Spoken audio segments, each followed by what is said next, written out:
میرے اور آپ سب کے آقا کریم رؤوف الرحیم صلی اللہ علیہ وآلہ وسلم ارشاد فرماتے ہیں، جہاد کے اندر، جہاد کے کفار کے سامنے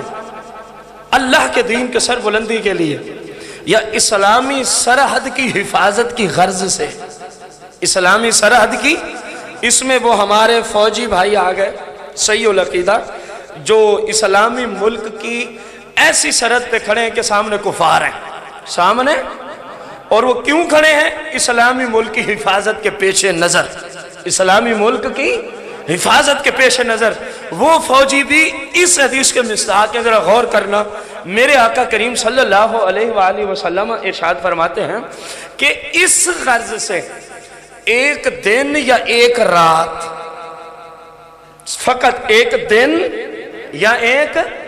جہاد میں یا اسلامی سرحد کی حفاظت میں، جہاد میں یا اسلامی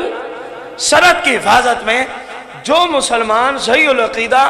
ایک دن یا ایک رات جہاد میں لگا رہا یا اسلامی سلطنت کی اسلامی سرحد پہ کھڑے ہو کے کیا کرتا رہا؟ حفاظت کرتا رہا، میرے آقا فرماتے ہیں اس کو اتنا اجر ہوتا ہے،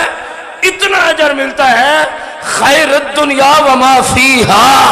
فرمایا پورا جہان اور جو کچھ اس میں ہے، ایک بندہ سارے کا مالک ہو جائے اور سب کچھ اللہ کی راہ میں خرچ کر دے، اتنا ثواب اس کو نہیں ملتا جتنا ثواب ایک فوجی کو اسلامی سرحد پہ کھڑے ہو کر ایک دن یا ایک رات اسلامی سلطنت کی حفاظت پہ صرف کھڑے ہونے کا رب اجر و ثواب عطا فرما دیتا ہے۔ معلوم ہوا کہ فوج کا بھی ایک کردار ہے اسلام میں، فوج کا بھی ایک بہت بڑا